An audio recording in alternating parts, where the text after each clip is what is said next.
Hi folks, and Happy New Year from the great state of Maine. I'm Frank Connors, and I'm reading to you this morning from Speaking Frankly.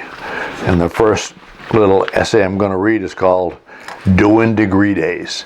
It's the deep, dark center of winter, and degree days are an important thing.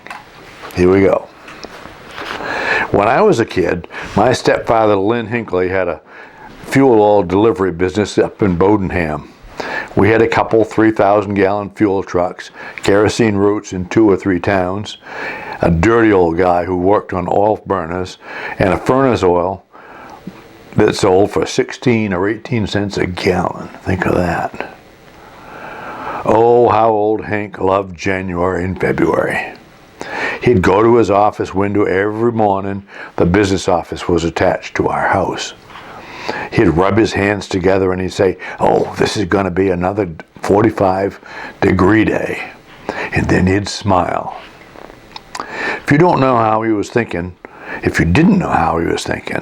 you might just dismiss the comment as a strange or novel way for him to look at his day. But we boys knew exactly how he was thinking, and we all knew what was coming next. He'd look out that window, read his trusted thermometers, make a couple quick notations on a scrap of paper, do some quick math, and sit at his desk and haul out the book. The book was his degree day record. I think he kept it for years. I maintained it for at least 2 or more. I can only wish we had it now. Each daily high temperature, each daily low temperature entered right there in black and white. Add a little note about wind and another about precipitation.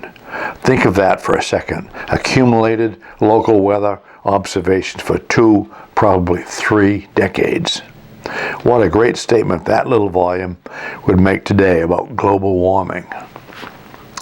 Webster's Dictionary will tell you that a degree days is a way of indexing home heating oil consumption by tracking a day's mean temperature. No computers or Doppler radar needed here, folks. It was all done by hand. If you accept 65 degrees as the best possible average daily temperature, you have your starting point. You obtain your day's high temperature and your day's low temperature, and you average them. You subtract that number from 65, and you have the number of degree days consumed on that day. It's pretty simple, really. Our area in Maine consumes some 7,500 degree days in an average season. That's July 1 through June 30th. There are weeks in July, August, and September when not 1 degree day is consumed. There are a couple of weeks in January and February when every day produces some 40 or 45 degree days. Those would be the days that Hank looked forward to. He was selling oil by the truckload. The brothers and I were slugging our way through snowdrifts to find those fuel plugs. My stepfather Hank is gone now, so it's safe to tell you that one of the very few benefits of driving his fuel oil delivery trucks would be the naps and the downtime spent on the side of the road somewhere. If my regular deliveries were all caught up and there was oil left in the truck, it wasn't uncommon to sit roadside in Richmond or Topsham or Dresden or Brunswick, even Bodenham, and wait for that radio call for a special delivery. On some of those breaks, I'd be doing homework and schoolwork. Sometimes I'd just be resting up for my weekend just passed. Once I took Hank's degree day book and did a Frank-style scientific study. The goal, I told Hank, was to better predict the fuel oil delivery process, the fuel oil consumption, and the amount of oil we might need to purchase. It made perfect sense to me. I found the heating year could be divided into 10 parts, each part getting 750 degree days, more or less.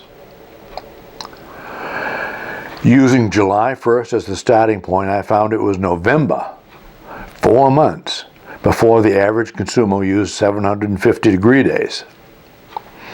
By December 1st, a second 750 degree days were gone, and by Christmas, same month, another 750 degree days were gone. January would consume 1,500 degree days, and little February, only 28 days, consumed 1,500 more. March backed off to consume a surprising 750 degree days. April and May at last, 750 more. Yup, folks, that mid-December to President's Day string of ugly winter days is fully 1/2 of our heating season. Aren't you glad that's over for another year?